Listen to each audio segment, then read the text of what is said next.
Hey everybody, and welcome to Let's Look at Massive Chalice. Let's just get this out of the way. I got a massive chalice right here, baby. Haha. Okay, if you really stretch it, it could sound like some kind of penile euphemism.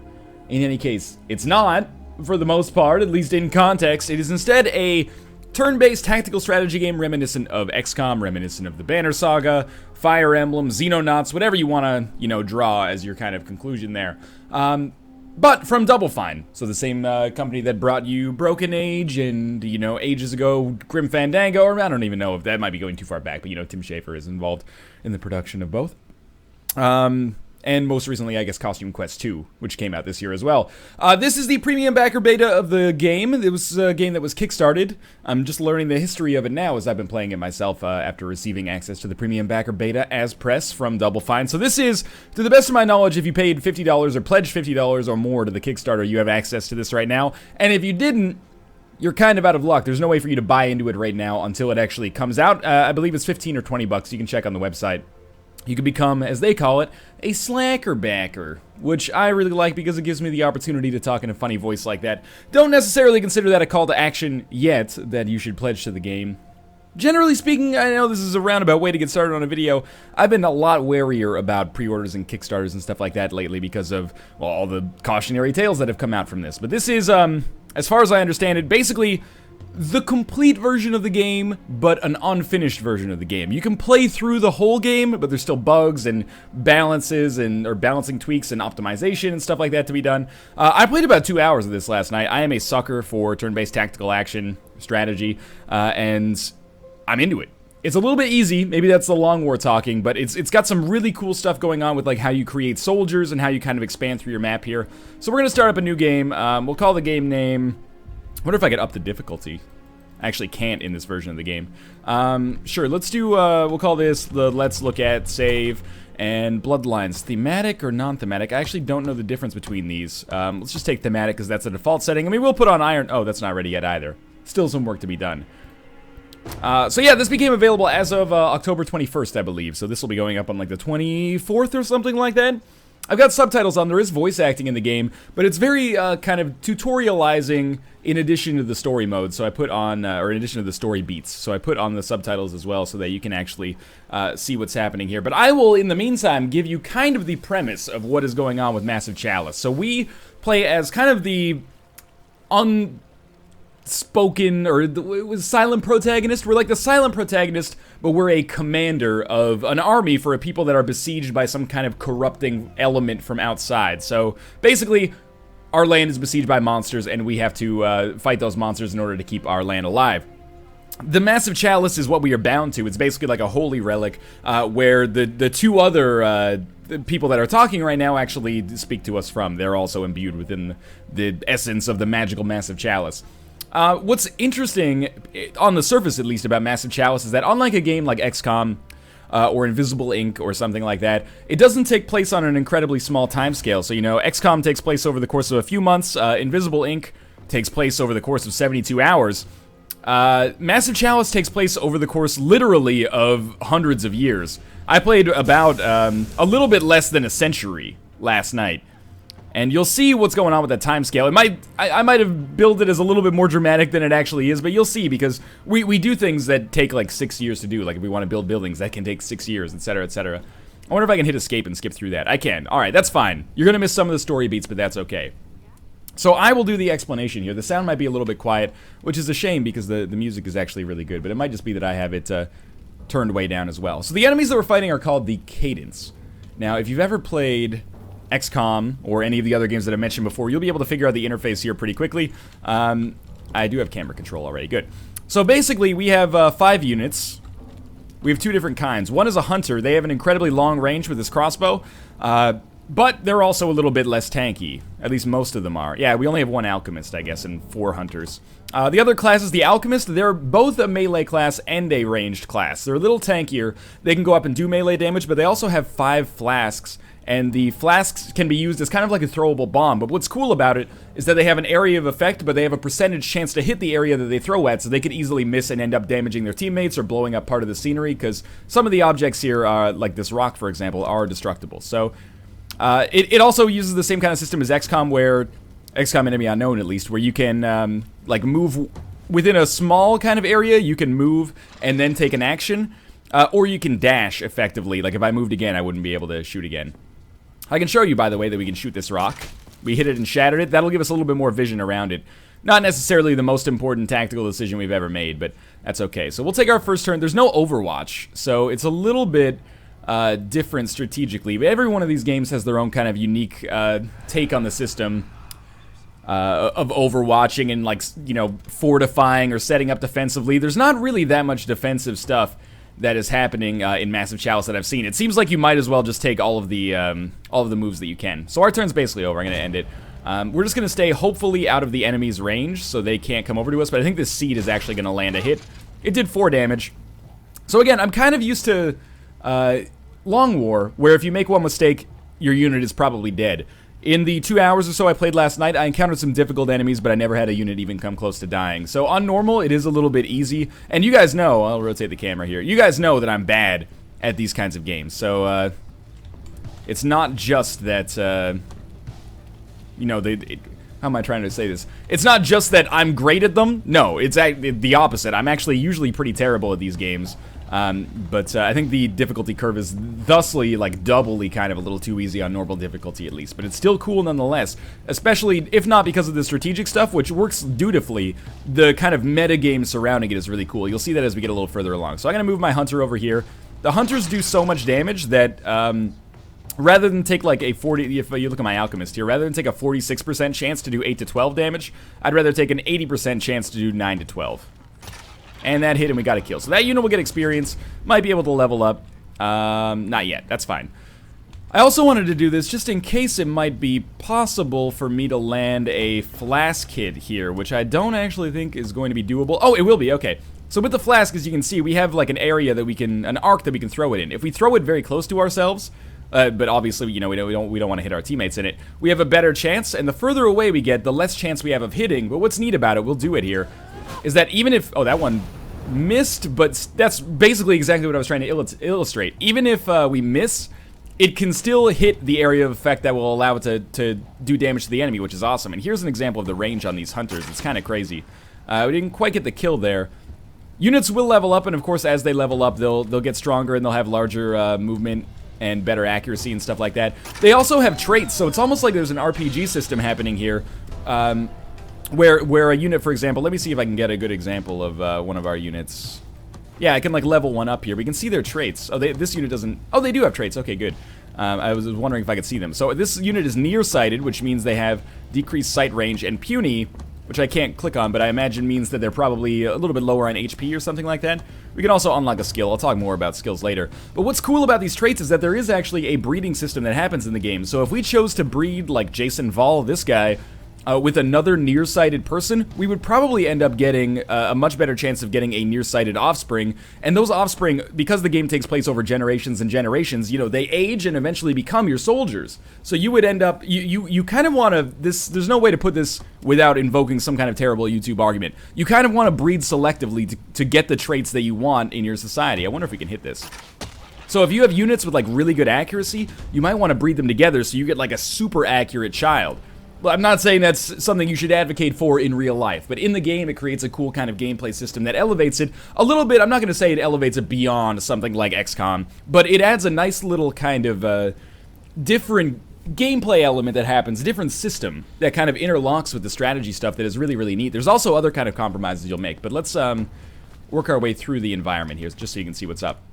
By the way, I think I'm going to anger a lot of people, because I have not played the Fire Emblem series, most recently, I guess, Fire Emblem Awakening. I wonder if we can land this shot here. It's kind of a, no, we can't hit it, that's fine. Yeah, so I understand, if I remember correctly, that Fire Emblem had kind of a marriage, or has kind of a marriage and breeding type element going on as well. I don't know how similar this is to that. All I can do is talk about what I know, right? And what I know is what I'm playing right now. But if Fire Emblem has that, cool. I would say that that is definitely, like those other strategy games that I mentioned, likely an inspiration. That was actually a lot of damage. That unit has a lifesteal. Let's see if we can get a kill for our alchemist, though. I wonder, I never really figured this out when I played last night, but I wondered if there was some kind of, like, backstabbing or flanking element that gives you an extra damage or better accuracy. I don't think there actually is, though. So we did a glancing blow, which is basically just like a bad hit. I was hoping that we'd get our alchemist, oh wow, that was terrible. I was hoping we can get our alchemist leveled up, because it's really nice to have a good high-level alchemist. They get some pretty decent skills, and also become tankier. And if we only have one alchemist, obviously we'd want them to be as good as possible. So as we move around here, we will see kind of more enemies. Though I will say the strategy stuff, it has the same problem. Is this that's the edge of the map. Okay, it has the same problem that a lot of maps in XCOM have, which is that, oh, we do see a couple enemies here. These might be the last ones. But that's that it ends up becoming search and destroy pretty quickly, especially because by my estimation, it gets pretty easy so far. I haven't really encountered a situation where I'm just like trying to survive. It's more been situations where I'm like, you know, okay, let's go find this last enemy, and it's annoying sometimes to try to make it work. So that was a bad miss there. You only get 5 flasks, so we can't afford to waste them on later maps because they're extremely important. It's like using a grenade in XCOM, except that the location of it is not guaranteed. Alright, so our alchemist is actually in a bit of a dire spot. This is maybe the direst spot I've ever been in. But they did level up, or they did get a kill there. They probably won't level up. Even if they did, they don't get full HP immediately. But they do heal in between missions. We do have a good chance to hit here. The soundtrack, by the way, it's, as usual with my videos, the soundtrack's a little too quiet, so you can focus on my voice. Focus on my voice. But it's got kind of like a real, like, Midgar Final Fantasy VII, like, electric cyber guitar feel, you know. Anyway. So our unit's leveled up, so we might as well level them up. I'll talk a little bit about their skills right now. They also have an age associated with them, which is important for their fertility, and also for considering them for roles in our society, which I'll talk about. So, at level 2, you get the same skill on every unit of the same class. So for hunters, it's follow-up, which is basically like a double tap, meaning if you activate the skill and then shoot at a unit, if you hit it on that first shot, you automatically do a second shot, which can allow you to do a lot of damage in very quick succession. And our hunter leveled up here, so we'll do the same thing. And our alchemist leveled up, they get free throw. What free throw is it still costs a flask, but you can throw a flask without using an action point. So you can move like half of your move range, do a free throw, and then throw another flask after it, again, to do kind of like massive damage. Alright, so we'll proceed here. And I think the game will do a little bit of talking, so I'm just going to hit escape. Oh, I was seeing if I could skip through it, but I can't. That's okay. So that's half of the game, or a third of the game maybe, is that strategic stuff that you just saw on the map there. This is the map of the game, and it's got kind of like a cool plasticine feel to it, in my opinion. There's maybe like 12 regions here that you can see. I gotta wait for them to stop having control of the camera. But yeah, there's like 12 regions that you can see, and each one of those regions represents a spot where you can build a building. There's 3 kinds of buildings. One is a keep, one is a Sage Rights Guild, and one is a Crucible, if I remember correctly. The keep is basically a castle where you set a regent and a protector, a man and a woman, who will breed together and they'll produce children. So basically you can think of a keep as kind of like a baby-producing factory. The kids will have better chance of getting the traits of their parents, and they'll also be trained by their parents until the age of like 15. So until the age of 15, they'll benefit from having, we'll go to our keep right here. They'll benefit from having highest level parents possible. So, but you might just be saying, okay, so we'll just take the highest level people that we always have, and we'll always make them parents, especially if they're young, because they have more time to breed before they actually die. But this is the catch, and this is the catch for a lot of these buildings in Massive Chalice that I've seen so far. Once you appoint a regent and a protector, so let's say we want Jason Val, he's a level 2 hunter. What's his, like, oh, so he's nearsighted, puny, and slow. That kind of sucks. He has a personality as well, which is cool. I didn't actually look at that before. Optimistic. True hit chance is probably lower than predicted. That explains why I'm missing a lot of 96% shots. That's kind of cool behind the scenes stuff I didn't see before. But we'll appoint him as our regent of the keep because he's like our highest level hunter right now. And we'll combine him, or as our protector, or a partner, we'll choose Holly Cash, who is a level 1 hunter. I want to pick her because she's a little bit younger and the chance for fertility is high, or the chance for children is really high.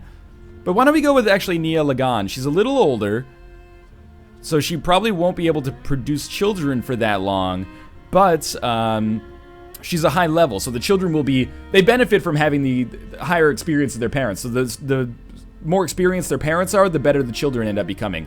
So by sacrificing these units right now, they won't be able to actually join us on strategic or the tactical stuff anymore. So I won't be able to take these people as squad members to use them on missions. So you have this weird balance of like, do I want to use high-level soldiers as potential parents to produce high-level cadets in 15 years? Like, that's a long time. But you could end up producing like really, really good bloodlines as a result of that. Or do you want to keep high-ish level soldiers in your squad and maybe risk having kind of worse cadets 15 years down the road? You could end up, this decision has implications that kind of ripple throughout generations and generations as time goes on. And I don't have a good answer for that. I think it's a trade-off, and I think that's one of the most kind of interesting and engaging elements of the game so far. So yes, we have we've created them, and they'll have a chance like every tick basically to produce children now, I think. I hope that I can skip by this, but I can't skip by this. That's okay. So they're just basically going to tell us, you know, like, you should build some buildings. And I am going to build some buildings. I haven't talked about it yet, but the Crucible is basically like a training ground, I think, for cadets. After they turn 15, they go to the Crucible, they get trained by like a drill sergeant, basically, and they get the chance to get traits from the drill sergeant. And I think that's when they like come into their prime of their life, and then eventually they'll graduate and become squad members. And the Sage Rights Guild is kind of like a... they work on inventions, so that's almost like our Dr. Valen, like, researcher tech tree, if you will. So another thing that's important to keep in mind is you probably want to not take soldiers out of the field if they're in the prime of their life, unless you're going to use them to have babies, or to breed, to put it in a more kind of slimy context. But for like drill sergeants and like inventors, basically, I'll call them scientists or inventors, I think you want to take really experienced units who are just a little bit long in the tooth, right? 50, 60 years old. But in order to have a constant supply of people at the ages you want, you have to have a constant supply of babies. Anyway, heroes. We have nothing to do with heroes. What about research? Research allows us to build things. I am going to... it also allows us to, for example, research... you know, we could just spend our time adopting, or we could spend our time researching new armor and stuff like that, like refined armor for our classes. I think there's only 3 classes in the game. Alchemist, Hunter, and Caberjack, and we'll probably only see Alchemist and Hunter over the course of this video. But we can also use our research options to build, basically. So I'm going to build a keep. And by building a keep, this will allow us to assign more parents. And depending on where you build it, sometimes you get bonuses. Like, for example, all heroes cadence kill XP boost. How about this one? Reduce all building construction time. Sure, why don't we take that? So when I click on that, you can see how long it takes. 6 years. That's a long time. And that's kind of another interesting element of the game, is that it takes place on this enormous zoomed out time scale, which is what I mentioned a little bit earlier. But we'll unpause it here, and you can see things start to tick by super, super quickly. So it's not that different from something like XCOM, except that it's stretched out really far. So we had a baby in our that keep that we assigned a region and a protector to. Heroic children, known as trainees, are bound to the keep they are birthed in. Then they are trained by the region and partner in that keep until they are 15, at which point they are transferred to the capital for active duty. Okay, so you can see important events like that pop up on the timeline. And as you build more and more keeps, you know, you'll have babies show up more and more often. A new keep has been completed. Marry heroes together to start a bloodline. So that's how quickly 6 years can go by in the game. So let's find some units here that are appropriate. I'm going to say I like this match right here. Fernando Hispania and Talon Val. Good age for reproduction, relatively speaking. These units are a little bit older, so I don't mind having them as squad members for like another few years, and then maybe we'll promote them to like, they can be one of the sages, or they can be one of the trainers in the Crucible. But I want young people producing children so that we can get as many children as possible. Cool. Faint-hearted, insightful, tranquil. That seems okay, except for... I mean, faint-hearted, you're only worse after the death of an ally. It's a shame you didn't get literally one more experience, but whatever. Sure, you're going to be the regent of this keep. And didn't I say, yeah, Talon Val. Chance for children, none. I'm an idiot. Those were both males. Okay. Well, we're going to go with the 27-year-old then, Holly Cash. The other units, no offense to our you know, slightly more wise viewers watching, I don't really love their chances for long-term progeny. Even though it does say chance for children high, they might get past their reproductive age soon, and they're more likely to die soon, which means we have to promote somebody else to being the protector. Anyway, we'll arrange this marriage, let's be honest, that's pretty much what it is. And get that started, and then they'll start having kids as well. But we're going to quickly go to our research center, and we'll build a Crucible, which will allow us, again, to train units a little faster. So we'll just put one down there. Now, as time goes on, wait, what is this? Did we have someone die? Hero death. Lawrence Bumpus has died of natural causes at the age of 46. That's super young. He was maybe one of our best squad members. I'm not sure. I don't remember the names. Right now, at least. But in any case, as we kind of zoom forward and advance time here, we will occasionally have the option to actually go into more of those missions, the same way they pop up in like XCOM and say, you know, UFO abduction missions here. We had another infant born. A new crucible has been completed. Wow, that was really fast. So we'll appoint I think they're called standards, yeah. So we'll appoint like an aged standard there, and this is kind of the same principle as parents. You want to have high experience, but I think you also want them to be older so that they're not better used producing trainees in a keep, or producing children in a keep. So we'll make Jade Montaday. She's only a level 2 hunter, but you can see she gives 0.03 experience per day. Days go by pretty quickly, though, so her traits could also be passed on. It's almost got like Crusader Kings thing with, you know, if your regent is training you, then you have a chance to get, you know, their traits, Wily, Lone Wolf, and Stalwart. She's not the greatest standard of the Crucible that we have, but hopefully by sacrificing our high-level units, we'll build the Sage Rides Guild next. Hopefully by sacrificing our highest level units now, it'll give us really, really great trainees. Like, I've seen generations come through, and we'll see that probably by year 15 here. Trainees will come through, and as soon as they enter active service, they'll be like level 2 or level 3. So by sacrificing good squad members now, you create an infrastructure to get even better squad members later. Now there is another element of the game that I haven't talked about yet, but it'll probably pop up sometime. Okay, we're gonna have an attack first, so I'll tell you what. Reward a young level 2 female caberjack. You gotta look at rewards here. 2 times experience for each enemy killed.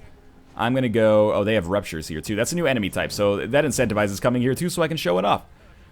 So, since our last mission, 3 of our squad members have been promoted or otherwise shuffled off to other duties. So we're gonna add some new heroes here.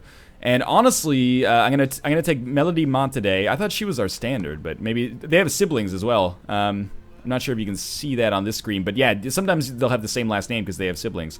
And I think we should take a young hunter, and he's a male. So maybe by the time he turns 40 or something, we could make him a good. Oh wait, I assigned Eugene Cash. I want to put Melody Montaday here as well. By the time he gets a little older, maybe he'll be like level 3 when he's 40 years old. We could make him like a good parent, for example. And do we have an alchemist?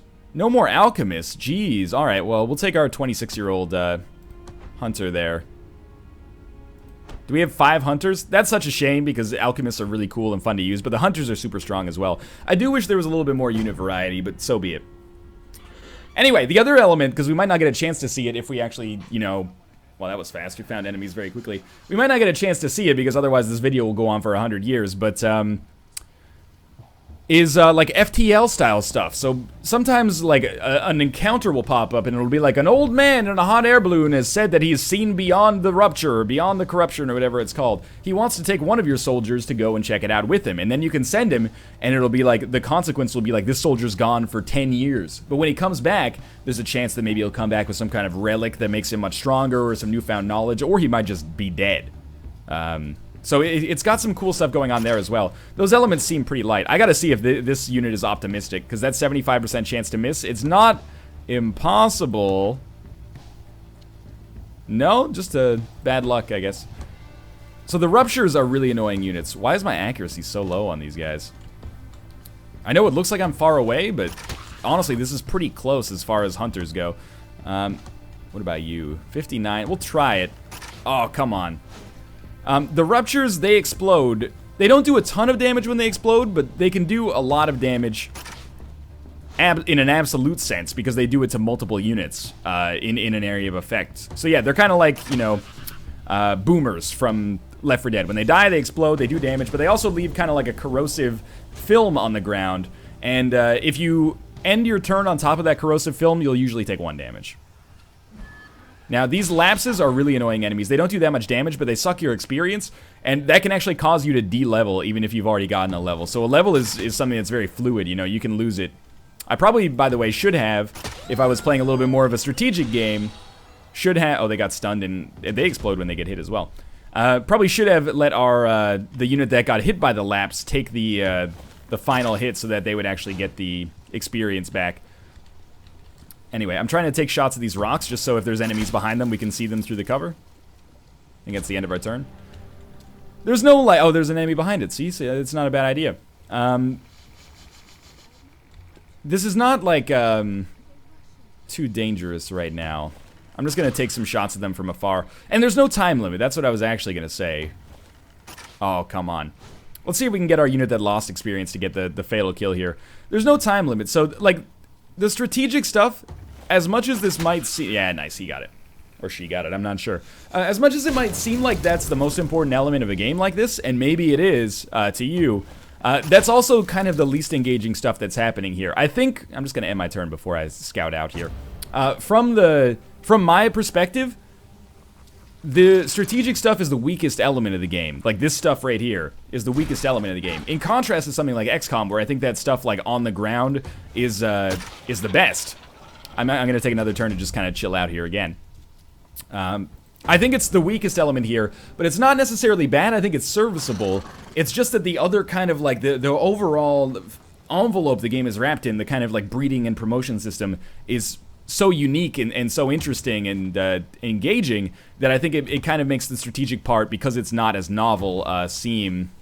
I wonder if we can get a hit from here. Seem a little bit more blasé, shall we say. But the reason I found myself... Oh, that was a good hit. The reason I found myself playing so much last night, when normally, you know, I get a game for Let's Look At, I play for like an hour, and by the end of the hour, I'm like, okay, I'm good to go. I was like, I should play more of this, because this system is something that I've very rarely seen before, and it's super neat. So I did find myself, even if the strategic stuff, oh, come on. You can at least hit that rock and maybe annoy her. Even though the strategic stuff is not necessarily the strongest version of this that I've ever played in my life, I'm gonna end my turn. It's super cool as a result of kind of the novelties that it brings to the genre, I think. And I think in the backer version of the game, it's well worth $15-20, even if the campaign only ends up being like 10 hours long or 8 hours long. Just because, oh, I'm on the corruption. I'm an idiot. Just because it's kind of novel, and it's serviceable as well, but novel in particular. But with some extra tweaks when it actually comes out, I'm going to try to use follow-up here just to see if the first shot doesn't do enough damage. Now, the thing with follow-up is that both shots have to hit. Or, like, the first shot has to hit for the second shot to even be fired. Look at this madness here. Are you kidding me? So, yeah, I think it's fair to say, and you're probably garnering this from my impressions thus far. Thank God. I think it's fair to say that I like Massive Chalice a lot. It's not the best game I've played with this, it's not the best version of this kind of system I've ever seen, but the overall package is very, very interesting, very engaging, and I mean, I recognize that I'm in a privileged position to be able to play it before people that did not back at the premium level, but I'm not so... I don't feel guilty about it because I'm having so much fun, is maybe the way that I would describe it. I've been playing a lot of these games this year, these kind of games, I should say, and this is definitely, it's up there. You know, I've been having maybe a proportional amount of fun with this as I had with the Banner Saga, which is actually one of my favorite games of the year. And I actually finished it, and I may finish this one as well. I'm not totally sure. I am a little bit on the corrosiveness here. That's me being an idiot. It's a hard habit to break coming from XCOM, where typically, you know, your defensive move or your average move is just like move forward half of your walk range and then overwatch. It's different in this. You typically you maybe move as far as you want to move. I can't hit the rupture. The enemies have a crazy high like movement allowance, so I'm pretty sure that we're gonna get hit. The only attack that the rupture actually does is you know, it ruptures. Comes over to you and it ruptures. Let's see if we can get a hit at least. That's a good hit. Do we have any units that could actually hit it from here? Sometimes like this stuff from a UI element or a UI standpoint I think could be better as well. But I think it's just that it's not taught well. I think they have like a filled in square in the top left of their kind of overlay when you mouse over them if they're actually, yeah, he's gonna rupture and hurt me here and create the corrosiveness. That's fine. That's fine. Again, I wish there was kind of more unit variety. Yeah, see, so I'm an idiot. It actually does tell you when a unit can hit a target, but I wish that was kind of like a crosshair or something like that. Maybe I'm being a little nitpicky, but hey, it's still in beta. These are the kind of pieces of feedback that maybe are useful. So because we spotted this enemy over here, I'm not going to use that unit to shoot at this one. Instead, we'll try like... I'll I'll come over to the edge here. Hopefully this will allow me to get the kill. It does. It didn't get the kill, sorry, it got the hit. Let's try this one. Good. So this will explode, but it shouldn't hit any of my units because they're far enough away. But it will spread the corrosiveness a little bit.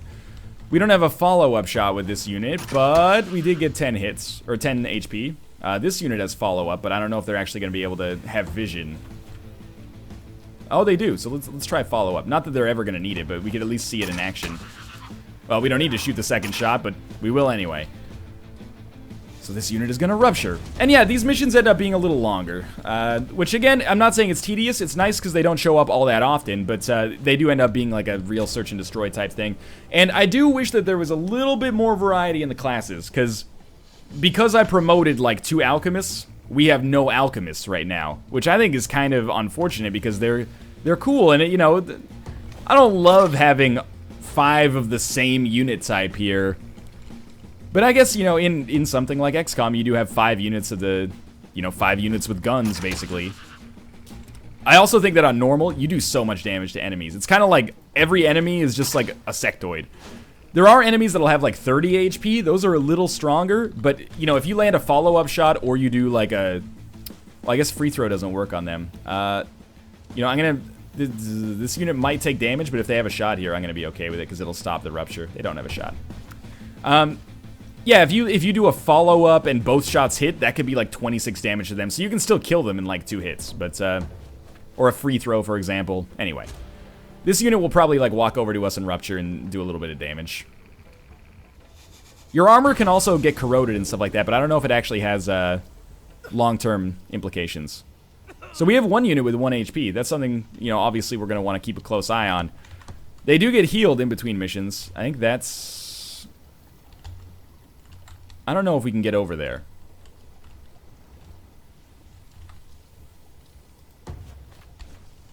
But I don't know if we need to be over here, if that makes sense. Like, again, it's the XCOM thing, kind of, where I'm like, I don't necessarily know where we need to go, I just know we need to go somewhere.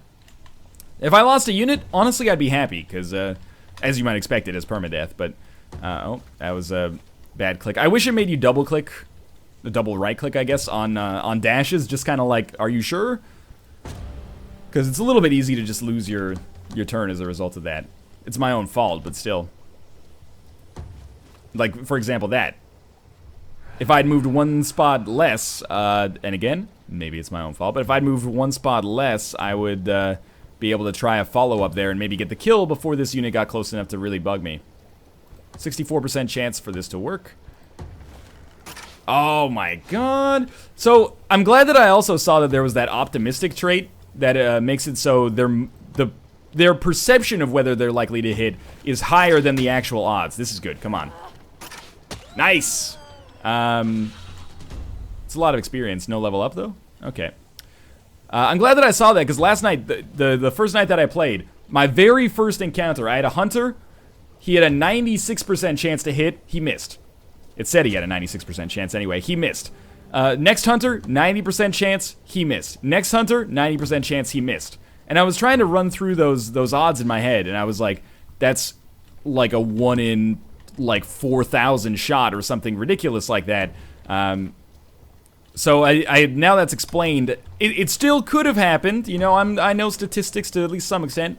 There's still a chance that it could have happened, but it's more likely, I would say, that the reason it went down the way it did was a result of at least 1 or 2 of those units having the optimistic trait. Alright, so we're going to end our turn here. I think that Rupture might be able to get close. Ooh, no, he's running away. Okay. I'm just trying to make sure that we have our unit that has 1 HP down at the back. But I mean, it's very, very light level strategy. Like, you could watch this and say that I'm playing terribly. I know people watch these videos. I had one guy who watched the Door Kickers video, right? And he said, watching you is actually giving me an ulcer. Like, my brain is melting, blah, blah, blah. Like, the way that it was phrased, I didn't do it justice, to be honest with you, is that he was actually, like, watching you was giving me medical problems. And I'm like, somehow I'm the dumb one? If you're giving yourself an ulcer watching some dude on YouTube, just stop watching. Go, you know, walk your dog or something like that. But anyway, I know there's people like that. I know that people sometimes watch me and they say, oh, you're so bad, blah, blah, blah, blah, blah. I'm just going to move, like, here so this Rupture can't explode and kill me easily. I recognize that. You know, I'm not a great player of strategy games at all times. That being said, that's very useful information to have right here. I'm not very good at strategy games, and I'm still doing pretty well here. Like, our unit did not die. And in fact, we got to level up here. Anyway, I think that's going to do it for my Let's Look At of Massive Chalice. It's a big game to kind of talk about. There's a lot of systems going on at the same time. I actually don't know, by the way, what this diamond means. I think that means that maybe it's been...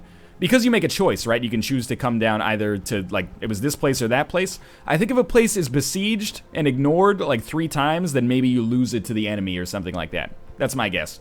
But anyway, yeah, this is Massive Chalice. If you want to play it right now, I hope that you backed the game for $50 or greater in the Kickstarter. If you didn't, you're going to have to wait a little bit. You can back the game now, but it doesn't give you instant beta access as far as I know. But keep a close eye on this one as it gets closer to release. It seems like it's getting pretty close. This is version, 0.81.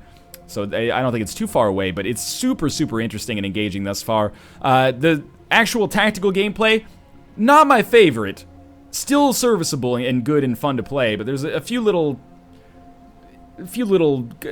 complaints that I have about it. But the systems that kind of like interlock here are so interesting and so novel that I think this is a game that's very, very engaging, and I'm excited to see how it comes along as we move from this version, which is fairly complete, to the actual release.